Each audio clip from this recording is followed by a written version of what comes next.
You ask Tiger to solve. This deals with linear equations with one unknown. The final result is x equals 4/9. Let's solve it step by step. Group all constants on the right side of the equation. Add 72 to both sides. Simplify the arithmetic.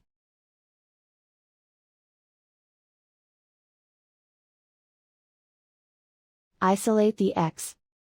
Divide both sides by 162. Simplify the fraction. Find the greatest common factor of the numerator and denominator. Factor out and cancel the greatest common factor. And so the final result is x equals 4/9.